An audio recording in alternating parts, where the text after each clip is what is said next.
Galaxy News Hour live। भारतको उत्तराखण्डमा गएको पहिरोमा 13 जना नेपाली मजदुर बेपत्ता छन्। देशमा रोजीरोटीको बाटो नपाएपछि मौसमी कामको लागि उत्तराखण्ड पुगेका कालीकोटका 3 जनाले ज्यान गुमाए। जुम्ला र कालीकोटका अरू 13 जनाको अत्तोपत्तो छैन। पहिरोमा बेपत्ता हुने बाहेकका मजदुरको अवस्था के छ भनेर अहिलेसम्म कसैले सोधी खोजी गरेकै छैन। सोधी खोजी गर्नुपर्छ भनेर कुनै राजनीतिक दलले पनि आवाज उठाएका छैनन्। नेपालको सिमानाबाट केही परको भारतीय तीर्थस्थल जाने बाटोमा भएको दुर्घटनामा आफ्ना नागरिक पर्दा पनि राज्यको यति विघ्न उदासीनता हुनुको कारण छ, जसले आफ्नो राज्य संयन्त्रको खास चरित्र र सोच उजागर गर्छ। भारतमा रोजगारीमा जानेहरू प्राय काठमाडौँ आएर राहदानी बनाउन नसक्ने र म्यान पावर व्यवसायीलाई लाखको अङ्कमा रकम बुझाउने औकात नहुनेहरू हुन्। त्यसैले उनीहरू भिसा समेत नलिनुपर्ने भारतको सस्तो रोजगारी रोज्न पुग्छन्। भारतसँग हाम्रो न श्रम सम्झौता छ, न न्यूनतम श्रम अधिकारको कुनै सुनिश्चितता। जोखिमका काम गराउँदा दुर्घटना बिमा समेत उनीहरूको हुँदैन। कतिसम्म भने भारत जाने कुनै पनि कामदारको आधिकारिक अभिलेख समेत राज्यले राख्दैन। आफ्ना नागरिक अर्को देशमा जाँदा र श्रम पसिना बगाउँदाको यो हदसम्मको राज्य उदासीनता संसारमा अन्यत्र सायदै हुन्छ। हुन त कोभिडका बेला देशले चार्टर विमान नै चीन पठाएर आफ्ना नागरिकको उद्धार गर्ने यही देश हो। किनभने त्यतिखेर चीनमा पढिरहेकाहरूमा केही पहुँचवाला र राज्यका उपल्ला पदाधिकारीहरूका आफन्त समेत थिए। तर भारतमा श्रम गर्नेहरू राज्यका उच्च तह र पदाधिकारीसम्म पहुँच नभएकाहरू हुन्। तिनको उद्धार र सोधी खोजी कसले गरोस्?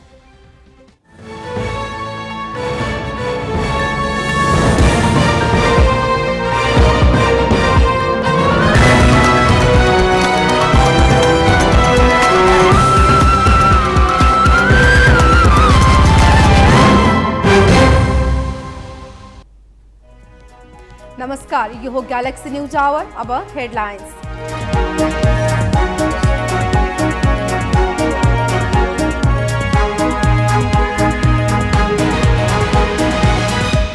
ललिता निवास घोटाला प्रकरणमा पूर्व प्रधानमन्त्री द्वय माधव नेपाल र बाबुराम भट्टराईलाई पनि अनुसन्धानमा तान्न बाटो खुला। निर्णयकर्तालाई उन्मुक्ति दिन नमिल्ने सर्वोच्चको ठहर। 100 किलो सुन तस्करी प्रकरण अनुसन्धानको जिम्मेवारी सीआईबीले औपचारिक रूपमै पायो। राजस्व अनुसन्धान विभागले बुझायो हालसम्मको अनुसन्धान प्रतिवेदन। सुन प्रकरणमा मुछिएपछि माओवादीमा महराको जिम्मेवारी खोसियो। प्रचार विभाग प्रमुखसँगै नयाँ प्रवक्तामा अग्नि सापकोटा। भारतको अन्तरिक्ष यान चन्द्रमाको कक्षमा प्रवेश गर्न सफल। योजना सफल भएको खण्डमा भारत चन्द्रमाको दक्षिणी ध्रुवमा अन्तरिक्ष यान अवतरण गराउने पहिलो मुलुक बन्ने। र 4 पटकको विश्व विजेता अमेरिका महिला विश्वकपको प्री क्वार्टर फाइनलबाटै बाहिरियो। स्विडेनसँग सडन डेथमा स्तब्ध। दक्षिण अफ्रिकालाई हराउँदै नेदरल्यान्ड्स क्वार्टर फाइनलमा।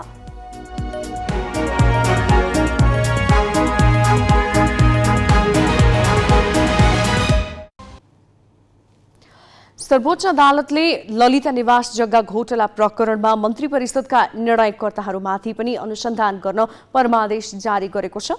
अदालतको यो आदेशसँगै पूर्व प्रधानमन्त्री बाबुराम भट्टराई र माधव कुमार नेपाललाई समेत अनुसन्धानमा तान्न अख्तियार दुरुपयोग अनुसन्धान आयोग र नेपाल प्रहरीको केन्द्रीय अनुसन्धान ब्युरो सीआईबीलाई बाटो खुलेको छ। सर्वोच्च अदालतका न्यायाधीश द्वय अनिल कुमार सिन्हा र कुमार चुडालको इजलासले ललिता निवास प्रकरणमा पक्राउ परेका युवराज पौडेलको बन्दी प्रत्यक्षीकरणको रिटमाथि सुनवाई गर्दै मन्त्री परिषदका निर्णयकर्ताहरूमाथि पनि अनुसन्धान गरी यो विषय चाँडो निष्कर्षमा पुर्याउन राज्यका निकायहरूलाई आदेश दिएको छ।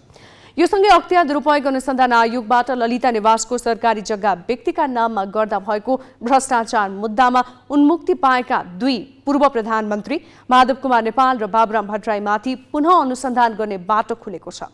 यही प्रकरणमा सीआईबीले संगठित अपराध र सरकारी कागजात किर्ते गरेको कसुरमा अनुसन्धान गरिरहेको छ। सर्वोच्च अदालतको यस आदेशको अर्थबारे थप कुराकानी गर्न ग्यालेक्सी संवाददाता बासु खड्का र अधिवक्ता भीमार्जुन आचार्यको निवास बबर महलमा छन्। बासुजी, अब यस विषयमा थप कुराकानी गर्नको लागि भीमार्जुन आचार्यसँग यहाँ हुनुहुन्छ। यहाँले कुराकानी गर्न सक्नुहुन्छ। ललिता निवास जग्गा प्रकरणको बन्दी प्रत्यक्षीकरणको रिटमा आज सर्वोच्च अदालतले एउटा फैसला सुनाएको छ र यो फैसलाका विषयमा केन्द्रित भएर आज हामी अधिवक्ता भीमार्जुन आचार्यसँग कुराकानी गर्न गइरहेका छौँ। स्वागत छ यहाँलाई। धन्यवाद। सर्वोच्च अदालतले आज जसरी एउटा यो ललिता निवास जग्गा प्रकरणमा फैसला गरेको छ, यो फैसलालाई चाहिँ कसरी हेर्ने? यो फैसला एउटा ल्यान्डमार्क जजमेन्ट नै हो, किनभने नेपालको एउटा जुडिसियल हिस्ट्रीमा त्यस्तो फैसलाहरू पटक पटक हुने गरेको छन्। तर पछिल्लो सन्दर्भमा खास गरी करप्सनसँग सम्बन्धित मुद्दाहरूमा अख्तियार दुरुपयोग अनुसन्धान आयोगले जुन रूपमा मुख्य निर्णय गर्ने जुन मन्त्री परिषद र उसका पदाधिकारीहरू हुन्थे, उनीहरूलाई नीतिगत निर्णयको नाममा उन्मुक्ति दिँदै आएको थियो। अब यो सन्दर्भमा आज यो फैसला आयो रे, 3-4वटा कुराहरू एकदमै स्पष्ट पारिदिएको छ। पहिलो कुरा त यो प्रकारको मुद्दाहरूमा खालि निर्णय कार्यान्वयन गर्ने व्यक्ति वा अधिकारी मात्र होइन कि जसले निर्णय गर्छ त्यो निर्णय गर्ने प्रमुख पदाधिकारी पनि त्यसको लागि लायबल जिम्मेवार हुन्छ भन्ने कुरा बोलेको छ। अब यसले चाहिँ अख्तियारले भन्दै आएको नीतिगत निर्णयको कुरा चाहिँ यसमा सान्दर्भिक भएन, कानुनमा त्यो कुरा उल्लेख पनि थिएन, एउटा कुरा। अब दोस्रो कुरा, ललिता निवासकै प्रकरणमा जुन 4वटा समयका मन्त्री परिषदको निर्णयहरू त्यसमा इन्भल्भ छन्, जस्तो 66 सालको, 67 सालमा 2वटा र 69 सालमा त्यो 4वटै मन्त्री परिषदका पदाधिकारीहरूले गरेको निर्णयमा पदाधिकारीहरू जिम्मेवार हुने भनिसकेपछि स्वाभाविक रूपमा मन्त्री मात्र नभएर प्रधानमन्त्री पनि यसमा लायबल हुने कुरा आयो। त्यो पनि उसले स्पष्ट बोलिदिएको छ। अर्को, मन्त्री परिषदमा जसले किटानी प्रस्ताव लान्छ त्यो प्रस्तावकलाई पनि अनुसन्धानको दायरामा ल्याउनु पर्ने कुरा गरेको छ। त्यसको अर्थ सायद उसले भन्नु खोजेको अब सचिवहरू अनुसन्धानको दायरामा आउँछन् भने मुख्य सचिव पनि किन नआउने भन्ने होला। र अर्को एउटा एकदमै महत्त्वपूर्ण कुरा आजको सुप्रिम कोर्टले गरेको फैसलामा चाहिँ यो मैले पनि भन्दै आएको कुरा हो कि करप्सनको कन्ट्रोलमा यो top of the pyramid to bottom, त्यो टप टु बटमको एप्रोचबाट काम गऱ्यो भने मात्रै त्यसलाई नियन्त्रण गर्न सकिन्छ भन्ने कुरा हो। तर हामी कहाँ चाहिँ अब यो बटमको लेभलको कर्मचारीहरूलाई मुद्दामा तान्ने, अनुसन्धानमा तान्ने, तर टप लेभलकोलाई उन्मुक्ति दिने गरिएको थियो। अब त्यो चिज पनि होइन भनेको छ भन्दाखेरि यो 3-4वटा कुरा आजको फैसलाले जुन स्पष्ट रूपमा बोलेको छ, मलाई लाग्छ त्यो हिसाबले यो जजमेन्टलाई हामीले ल्यान्डमार्क नै भन्नुपर्छ। यदि यसको कार्यान्वयन भयो भने करप्सन कन्ट्रोलमा यसले धेरै मद्दत गर्छ। अब योभन्दा अगाडि अख्तियारले आफूले गर्ने छानबिनका क्रममा चाहिँ केही कमी कमजोरी गर्छ अथवा मन्त्री परिषदबाट गरिने नीति निर्णयमा चाहिँ अख्तियारले छानबिन गर्न सक्दैन भन्ने थियो। आजको यो सर्वोच्च अदालतको फैसलाले चाहिँ अख्तियारलाई अब कसरी अघि बढ्न मद्दत गर्ला? अख्तियारको यसमा दोहोरो मापदण्ड मैले देख्छु, किनभने अख्तियार जुन कानुनबाट चल्नुपर्ने हो, अख्तियार दुरुपयोग अनुसन्धान आयोगको ऐनलाई हालिहाल्नु भने यस प्रकारको निर्णयलाई नीतिगत निर्णय भन्ने कानुनमा कहीँ पनि परिभाषित छैन, कहीँ पनि उल्लेख छैन। खालि के मात्रै भनेको छ भन्दा सार्वजनिक पद ग्रहण गरेको व्यक्तिमा पदाधिकारी र कर्मचारी दुइटै पर्छन्। त्यो भनेपछि शासनमा बसेका व्यक्तिहरू पनि पर्ने भए, कर्मचारी पनि पर्ने भए। अनि खालि एक ठाउँमा त्यो कानुनमा चाहिँ मन्त्री परिषदले जुन सामूहिक रूपमा नीतिगत निर्णय गर्छ, त्यो नीतिगत निर्णय चाहिँ अख्तियारको क्षेत्राधिकारभित्र नपर्ने भने हो। त्यो नीतिगत निर्णय भनेको त संविधानले उल्लेख गरेको राज्यका निर्देशक सिद्धान्तहरू जुन छन्, नीतिहरू जुन छन्, त्यसलाई इम्प्लिमेन्ट गर्ने क्रममा सरकारले जुन खालको नीति निर्माणहरू गर्छ, जुन नीति सम्बन्धी निर्णयहरू गर्छ, त्यो विषयलाई भन्नु खोजे हो। तर अख्तियारले के गर्दै आएको थियो भने कि उसलाई मन लागेको अवस्थामा कतिपय अवस्था मन्त्रीलाई पनि अनुसन्धानमा उसले लायबल बनाएको छ।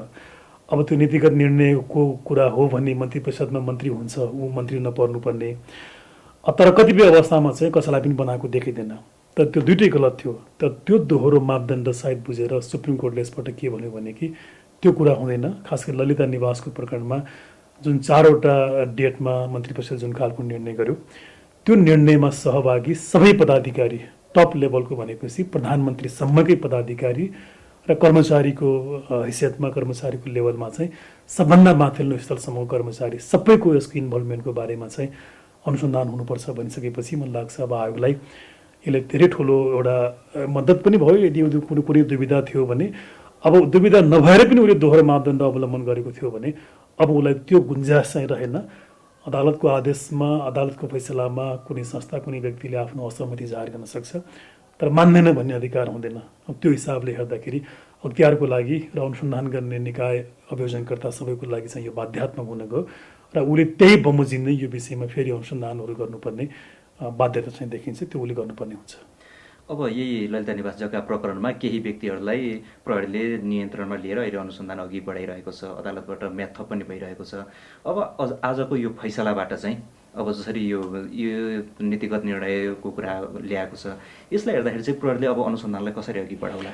अब जो व्यक्तिहरू अनुसन्धानको दायरामा आए, अनुसन्धानको प्रयोजनको लागि जो व्यक्तिहरू थुनामा छन्, अब उनीहरू थुना मुक्त हुने, अनुसन्धानको बाहिर आउने भन्ने कुरा त सर्वोच्चले आज बोलेको होइन। त्यो अनुसन्धानको प्रक्रिया अगाडि बढ्छ। भोलि अनुसन्धान सिद्धिएर अभियोजन दर्ता भयो, आरोपपत्र दर्ता भयो र अदालतले प्रमाणहरू बुझ्दाखेरि उहाँहरूलाई निर्दोष पायो भने उहाँहरू निर्दोष हुनुहुनेछ। त्यो सबै अधिकार चाहिँ र त्यो सबै प्रक्रियाहरू जीवित छ, त्यो एउटा पाठ भयो। तर आजको सर्वोच्चको यो फैसलापछि अख्तियार दुरुपयोग अनुसन्धान आयोगको लागि र अनुसन्धान गर्ने जुन नेपाल प्रहरी छ नेपालमा, उसको लागि र यस्तो मुद्दालाई अभियोजन गर्ने सरकारी वकिल सँगसँगै अख्तियार आफैले गर्ने गर्छ विशेष अदालतमा, यी जम्मै निकाय र उसका पदाधिकारीको लागि चाहिँ एउटा धेरै ठुलो बाध्यात्मक परिस्थिति के सिर्जना भयो भने कि यो वा त्यो बहानामा जसरी ललिता निवासको यति ठुलो स्क्यान्डलमा धेरै व्यक्तिहरू, धेरै पदाधिकारीहरू अनुसन्धानको दायराभन्दा बाहिर हुनुहुन्थ्यो, अब ती सबै चाहिँ यो अनुसन्धानको दायरामा आउनुपर्ने बाध्यात्मक अवस्था चाहिँ यो सिर्जना गर्यो। र अब यी निकायहरूले, प्रहरी होस्, अख्तियार दुरुपयोग अनुसन्धान आयोग होस् र उसलाई सहयोग गर्ने अभियोजनकर्ताहरू कसैले पनि यो वा त्यो बहानामा, यो प्रधानमन्त्री हो या नीतिगत निर्णय भएको थियो, यस्तो थियो उस्तो थियो भन्ने बहानामा उनीहरूलाई छोड्ने अधिकार चाहिँ अब भएन। जम्मैलाई नै यसमा, किनभने सर्वोच्चले मैले अघि पनि भने 3टा कुरा यसमा भनेको छ। एउटा निर्णय कार्यान्वयन गर्ने व्यक्ति मात्र होइन, निर्णय गर्ने अधिकारी, प्रमुख अधिकारी भनेपछि प्रधानमन्त्री समयमा आयो। दोस्रो किटानी प्रस्ताव मन्त्री परिषदमा पेश गर्ने भनिसकेपछि मुख्य सचिवसम्म यो यसमा आयो 2। अनि तेस्रो चाहिँ करप्सन कन्ट्रोलको लागि चाहिँ उसले टप टु बटमको प्रोसेसले कुरा गरेको छ। यो 3टा कुरा यो फैसलाको सबभन्दा ठुलो एसेन्स भएको कारणले गर्दाखेरि जो व्यक्ति, जो पदाधिकारी हो यसको अनुसन्धानको दायरामा अहिलेसम्म आउनु भएको थिएन, उहाँलाई ल्याउनु पर्ने कर्तव्य चाहिँ अब यी निकायहरूको रह्यो र त्यो गरेनन् भने त्यो अदालतको भोलि अवहेलना गरेको ठहर्नेछ। त्यसैले मलाई लाग्छ अबको अनुसन्धान, अब यसको अर्थ हामी फेरि गलत ढङ्गले निर्दोष मान्छेलाई फसाउने हिसाबले गर्ने कुरा भएन कि अनुसन्धान गर्दैमा त्यो व्यक्ति कसुरदार भइहाल्ने भन्ने होइन, खालि एउटा निष्कर्षमा पुग्नको लागि प्रक्रियालाई साथ दिने भन्ने हो। तर यी सबै समेटेर सबै पदाधिकारी व्यक्तिहरू चाहिँ यो दायरामा आउनुपर्ने, किनभने आजको आदेश यहाँले हेर्नु हो भने पुनः अनुसन्धान गर्नु भन्ने शब्द पनि त्यहाँ प्रयोग भएको कारणले गर्दा कुनै फाइलहरू अख्तियार वा कुनै निकायले त्यसलाई क्लोज गरेको थियो, फुल स्टप गरेको थियो भने पनि त्यो फेरि ओपन हुन सक्ने भयो। अनि त्यहाँ कुनै हदम्यादको, कुनै प्रक्रियाको कुनै ब्यारियर त्यहाँ अब खडा हुने कुरा भएन, किनभने सर्वोच्चको यो आदेशपछि आजको मितिबाट चाहिँ यी सबै चिज अदालतले ओपन गरिदिएको हुनाले कुनै प्रकारको कानुनी वा केही प्रक्रियाको ब्यारियर थियो भने त्यो पनि नरहने भयो।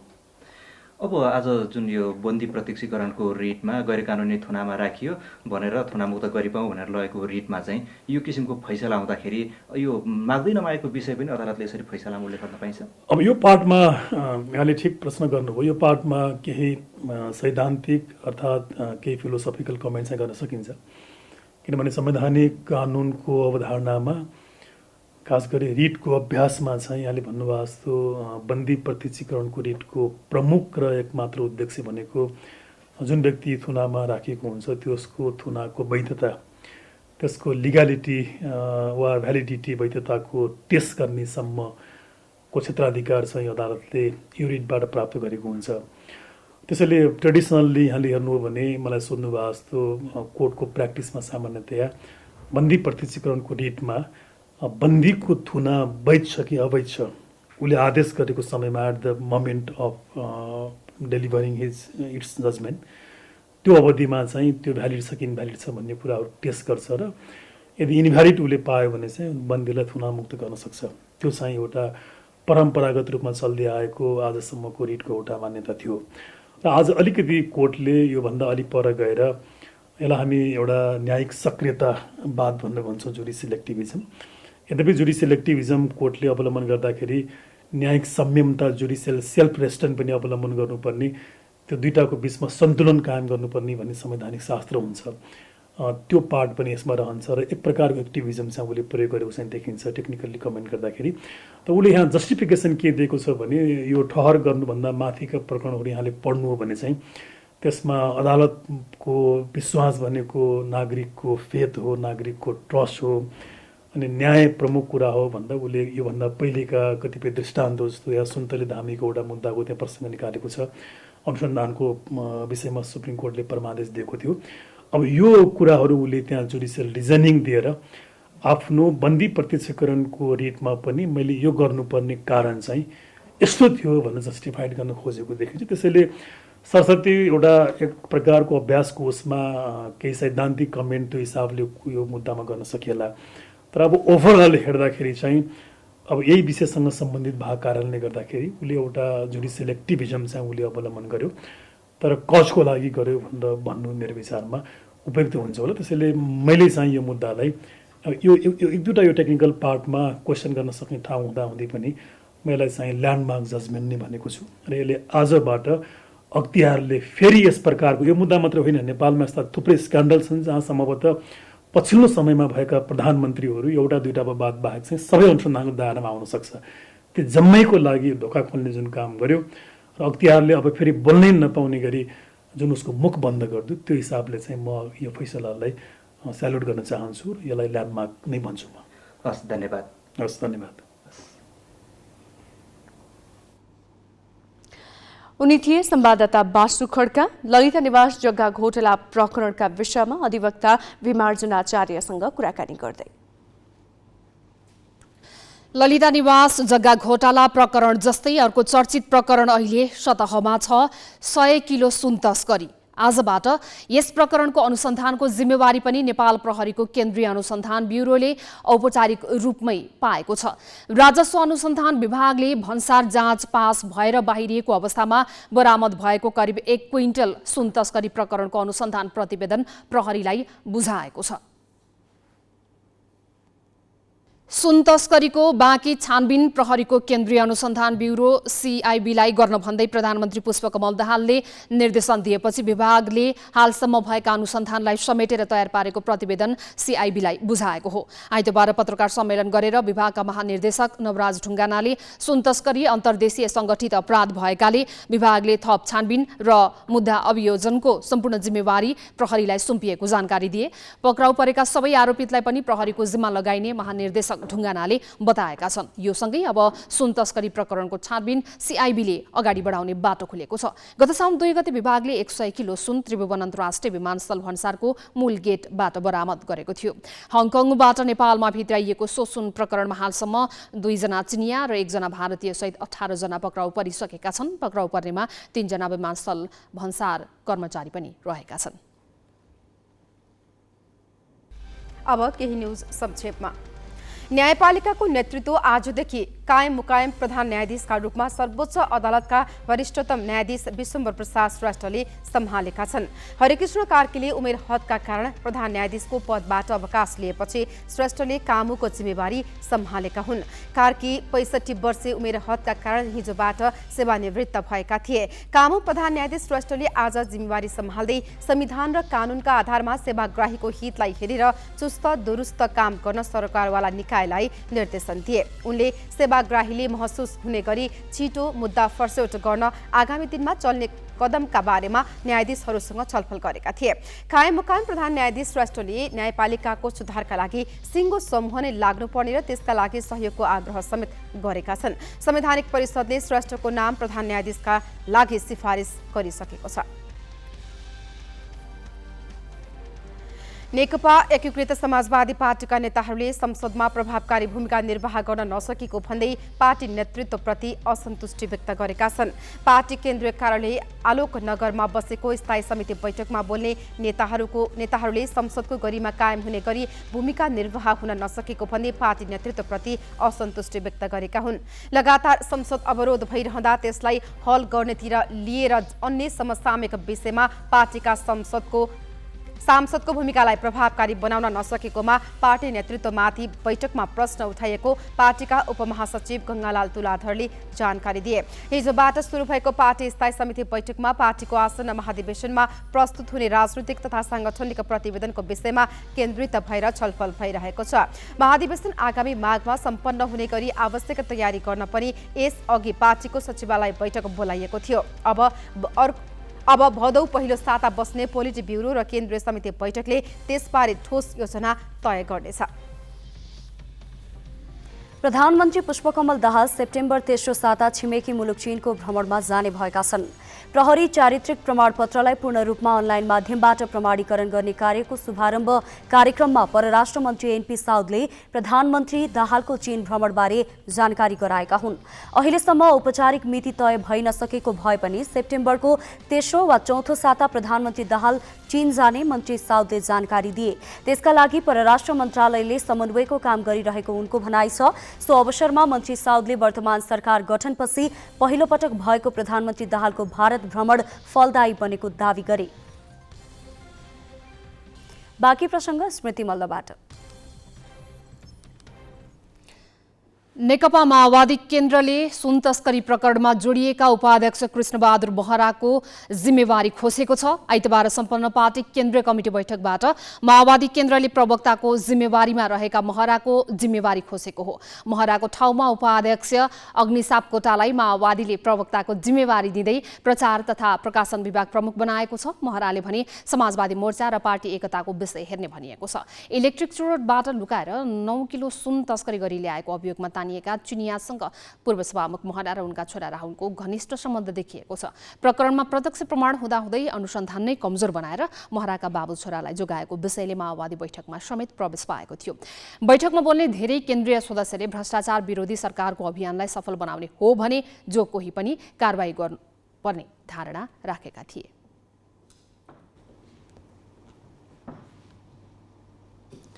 शनिबार माओवादी केन्द्रीय कमिटी बैठकमा उपमहासचिव द्वय वर्षमान पुन र जनार्जन शर्माले अध्यक्ष पुष्पकमल दाहालपछि पार्टी सम्हाल्ने उत्तराधिकारी को हो भनेर खोजी गरे।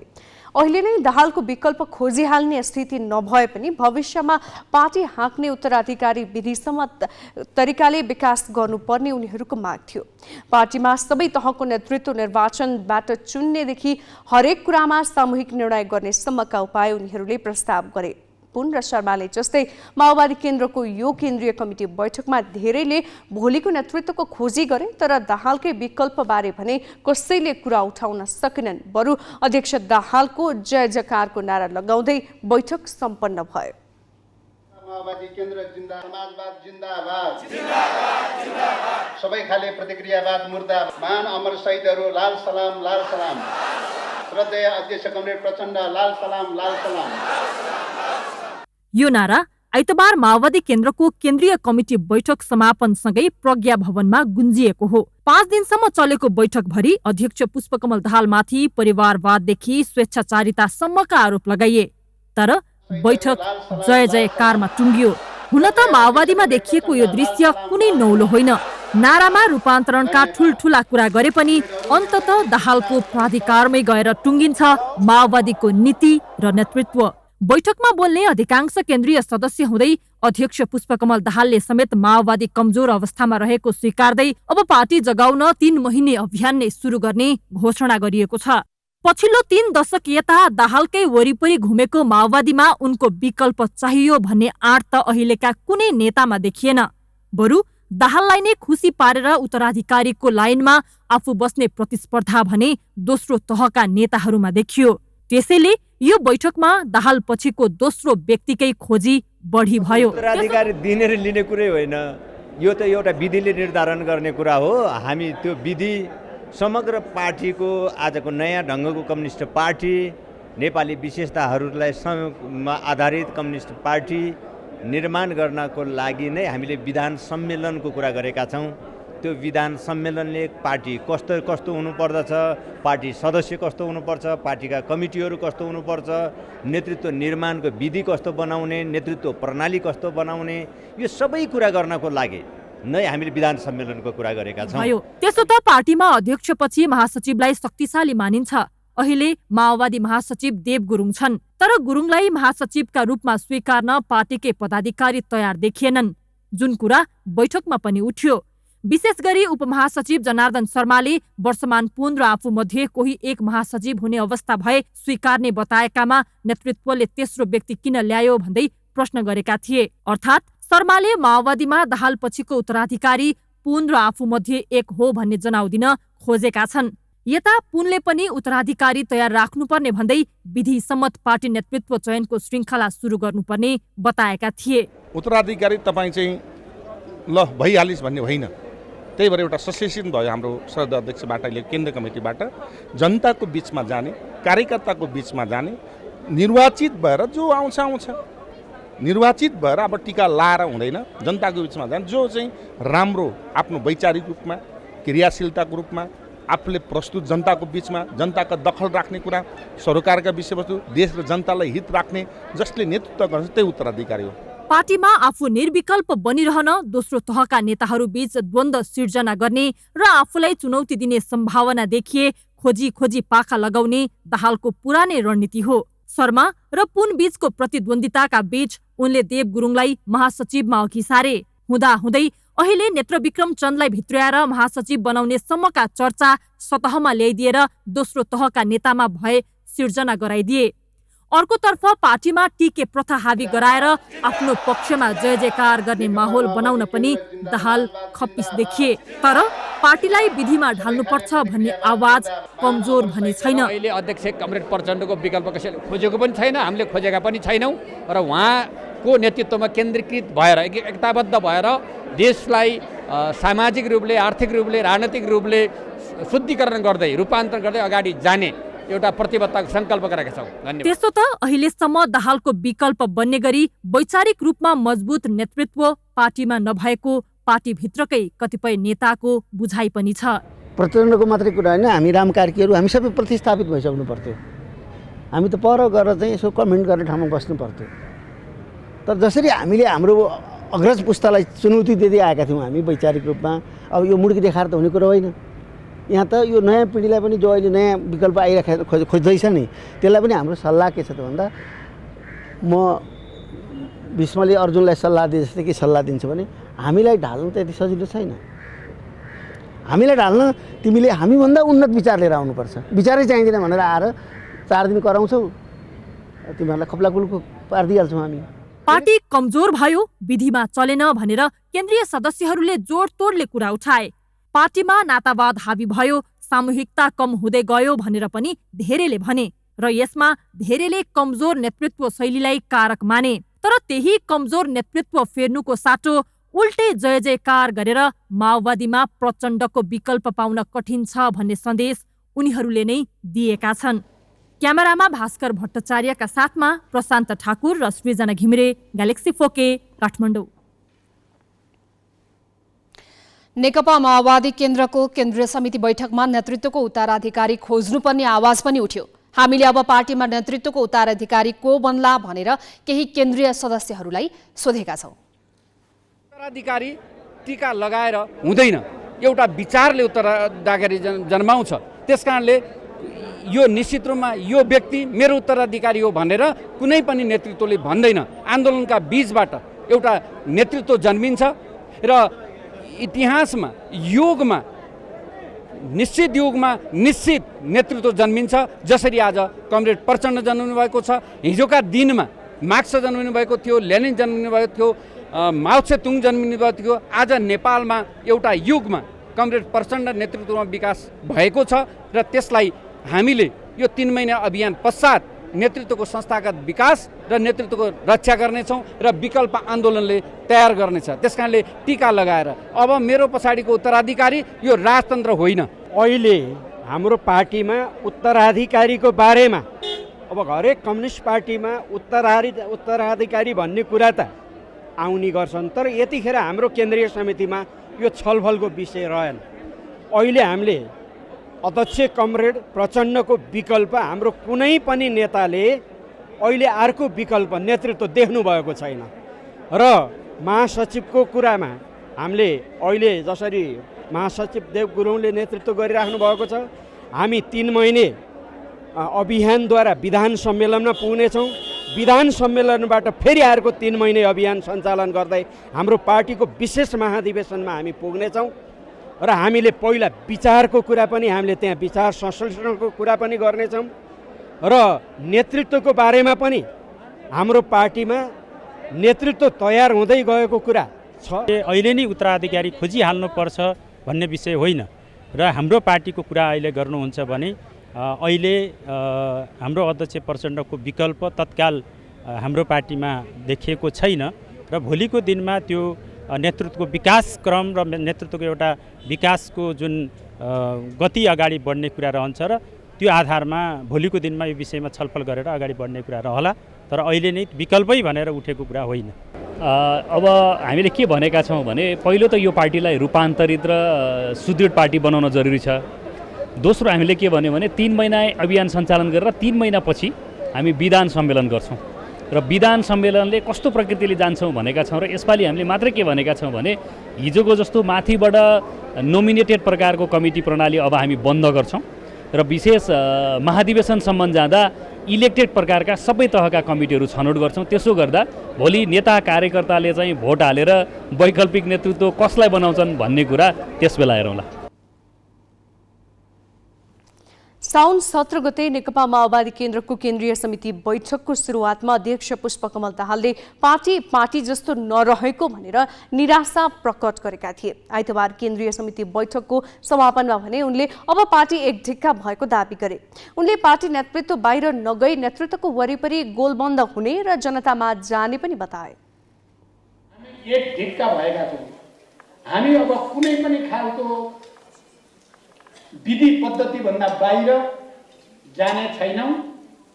पार्टीको नेतृत्व अन्तर्गत मुख्य नेतृत्वको वरिपरि गोलबन्द भएर जनतासँग सम्बन्ध कायम गरेर अहिले सरकारले थालेका सकारात्मक कामहरू जनतासँग स्थापित गरेर र यो परिवर्तनको स्वामित्व लिने गरी सङ्घीय लोकतान्त्रिक गणतन्त्र संविधान सभा लगायतका परिवर्तनको स्वामित्व लिने गरी जनतामा जान हामी सर्वसम्मत मात्रै भएका छैनौँ।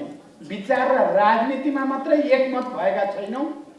मेरो के विश्वास छ र म घोषणा गर्न सक्छु, म तपाईँ मिडियाकर्मी साथी मार्फत आम नेपाली जनतामा पनि म भन्न चाहन्छु, हामी सबैको निम्ति यो खुसी र गर्वको कुरा हो। हामी भावनात्मक रूपले पनि एकजुट भएका छौँ र अब माओवादी केन्द्र फेरि जाग्नेछ।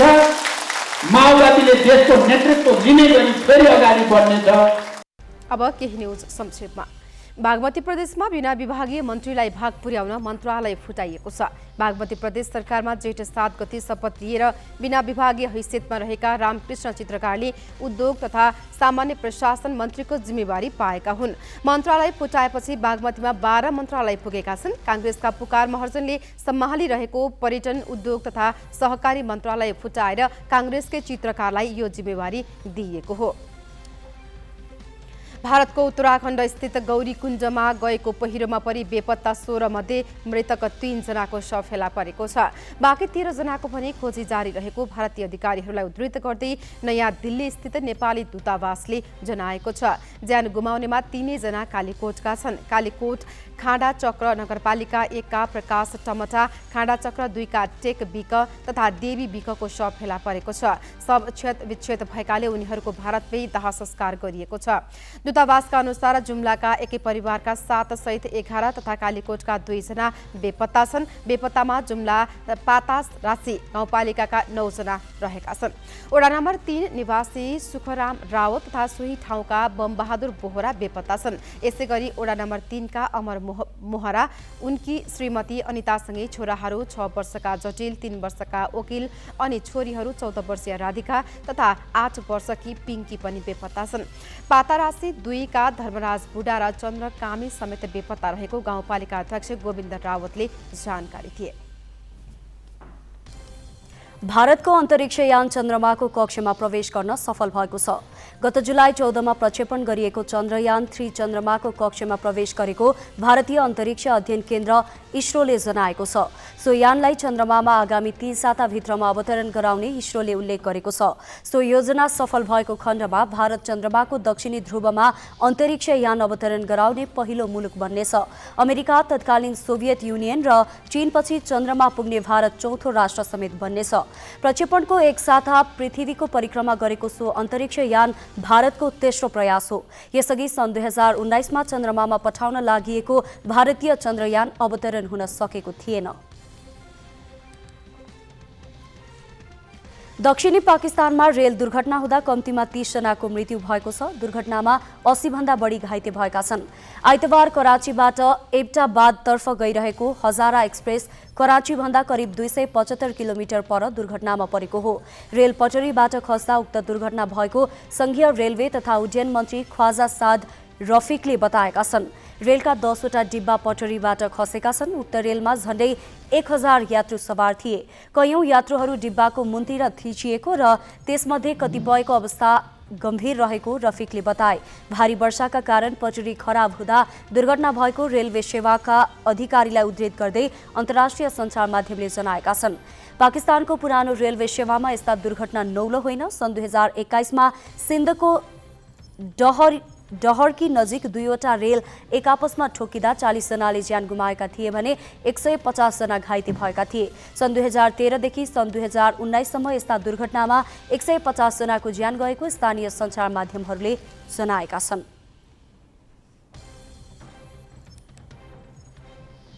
बाँकी प्रसङ्ग सोनी कार्यालबाट।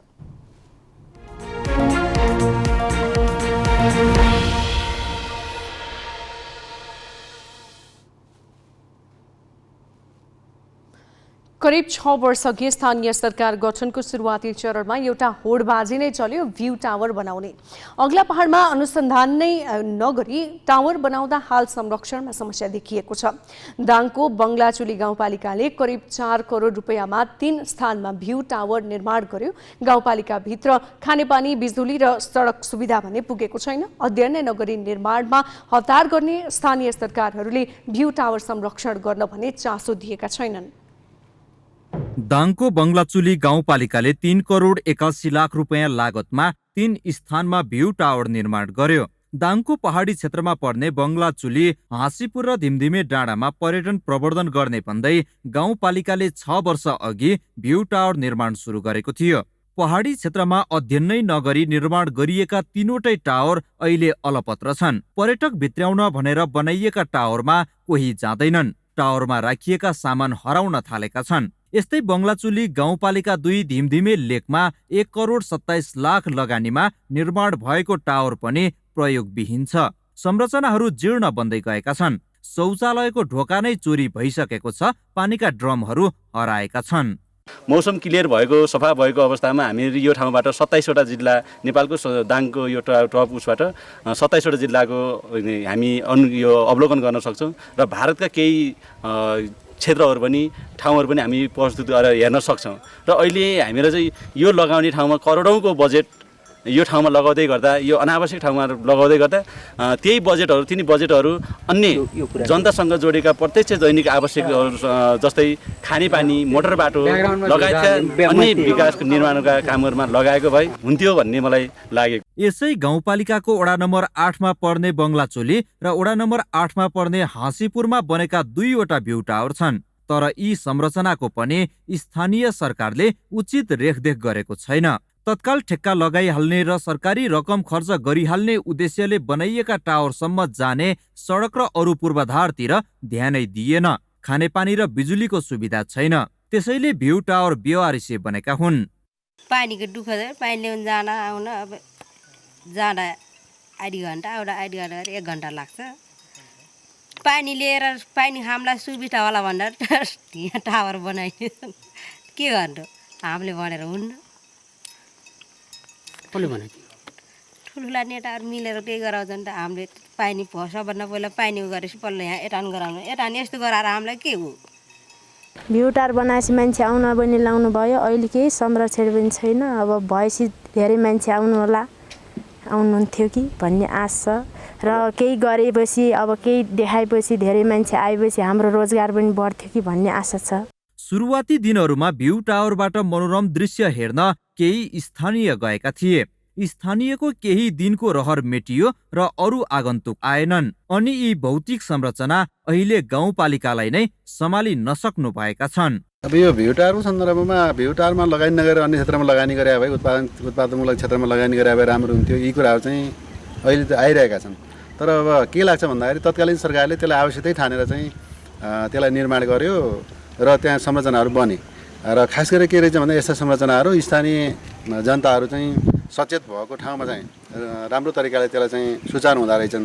अब त्यहाँ के देख्यो भन्दाखेरि अब भ्यू टावर बन्यो, भ्यू टावर बनिसकेपछि यो पालिकाले बनायो भनेर चाहिँ जुन यो बङ्गलाचुलीको भ्यू टावर छ त्यो बङ्गलाचुलीको भ्यू टावर चाहिँ त्यो एउटा सामुदायिक वन क्षेत्रभित्रै पर्छ र वनसँग समझदारी गरेर चाहिँ बनाएको छ। त्यसमा पनि माण्डवीको पनि त्यसमा चाहिँ लगानी गरेर माण्डवीले पनि ठुलो लगानी गरिरहेछ। तर समस्या के भयो त भन्दाखेरि त्यसको जुन व्यवस्थापकीय पाटो छ मान्छे आउने जाने यताउता चाहिँ कमसेकम चाहिँ मन बलाउने ठाउँ बनाइसकेपछि त्यसको चाहिँ त्योबाट चाहिँ इनपुट कसरी लिने भनेर एक खालको चाहिँ रणनीति बन्न पर्थ्यो। त्यति बेला पनि त्यो बनेन।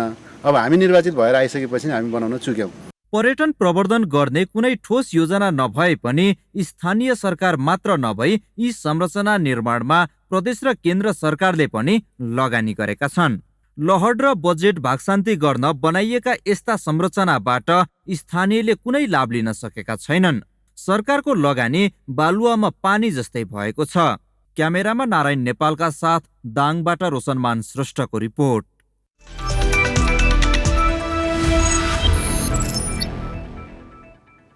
साबिक विजेता तथा कीर्तिमानी 4 पटकको च्याम्पियन अमेरिका स्विडेनसँग सडन डेथमा स्तब्ध हुँदै जारी फिफा विश्वकपबाट बाहिरिएको छ।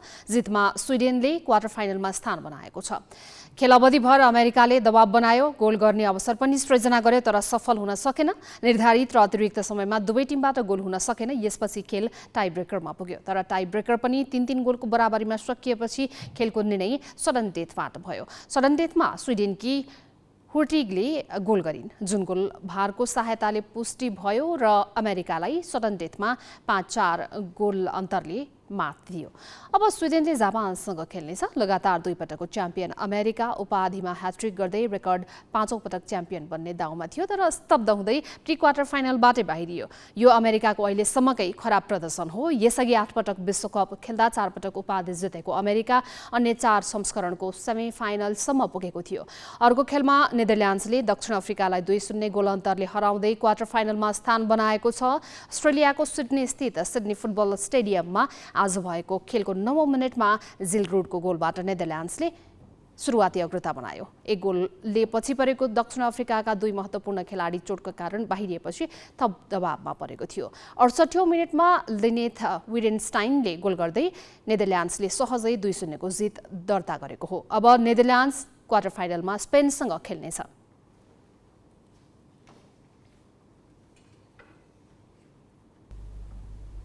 हामी ग्यालेक्सी न्यूज आवरको अन्त्यमा छौं। जाँदा जाँदै हेडलाइन्स।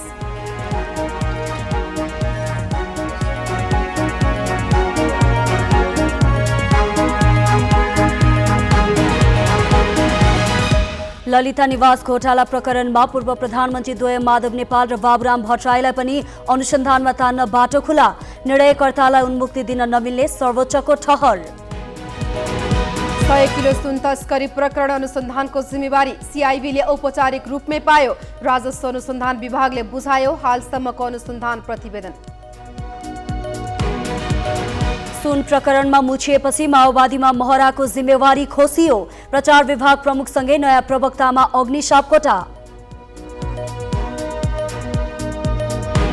भारतको अन्तरिक्ष यान चन्द्रमाको कक्षमा प्रवेश गर्न सफल। योजना सफल भएको खण्डमा भारत चन्द्रमाको दक्षिणी ध्रुवमा अन्तरिक्ष यान अवतरण गराउने पहिलो मुलुक बन्ने। र 4 पटकको विश्व विजेता अमेरिका महिला विश्वकपको प्री क्वार्टर फाइनलबाटै बाहिरियो। स्विडेनसँग सडन डेथमा स्तब्ध।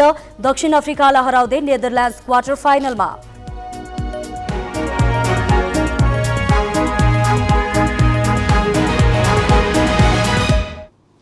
आजलाई ग्यालेक्सी न्यूज आवर सकियो। नमस्ते।